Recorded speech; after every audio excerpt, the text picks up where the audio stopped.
I'm Harrison Keeley. Here's what you need to know today. First, authorities are investigating after a woman's body was found in a creek. It happened in the Chattahoochee National Forest in Murray County over the weekend. A passerby noticed the body of 38-year-old Alicia Greene in Holly Creek. Authorities say she was found with camping supplies, but her camp had not yet been set up. Her body has been taken for an autopsy.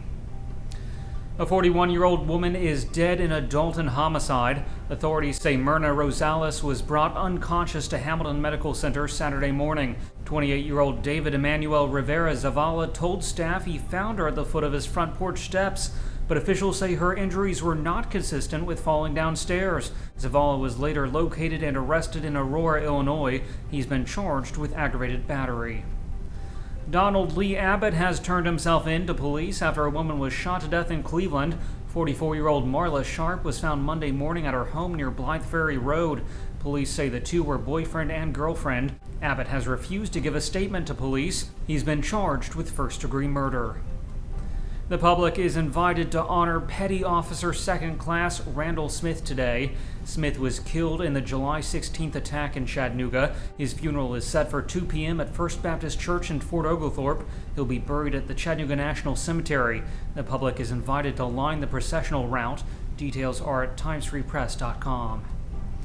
Chuck Fleischman has announced a bill to award Purple Hearts to the victims of the July 16th attack. The Marine Corps has already prepared the hearts, but can't present them unless the FBI declares ties between the shooter and a foreign terrorist organization. Fleischman's bill would make that declaration for them. Macaulay graduate Sean Ryan is going to the 2016 Olympics. The Hickson native qualified by finishing fourth in Monday's race at the World Championships in Russia. He may be the first Chattanoogan to qualify for the Olympics in an individual sport. The 23-year-old says going to Rio de Janeiro is a dream come true. Dollywood's new DreamMore resort has opened. The 300-room hotel is located next to the theme park.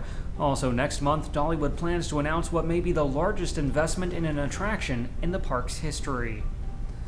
A Chattanooga kid is co-starring in a new Netflix series. 10-year-old George Dalton has landed a role in the show Wet Hot American Summer. He plays Artie, a DJ at Camp Firewood. The cast also includes Amy Poehler, Bradley Cooper, and Elizabeth Banks. The show premieres on Friday. Hepatitis C cases have more than tripled in Tennessee, and the state's health commissioner says the rise may represent just the tip of the iceberg of an epidemic. Officials say an estimated 100,000 Tennesseans may already have the deadly disease and not know it. Most of the increase is due to drug users sharing contaminated needles and syringes. Chattanooga's Wrigley plant has been found negligent after an employee was crushed to death in February. Officials say 54-year-old Wallace Scarborough was not properly trained.